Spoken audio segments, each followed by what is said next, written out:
suyuan. Di mo ba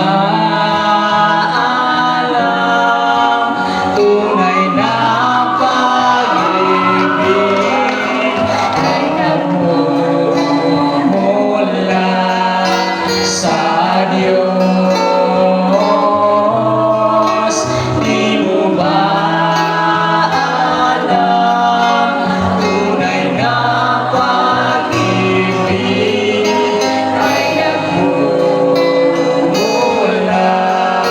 sa Diyos.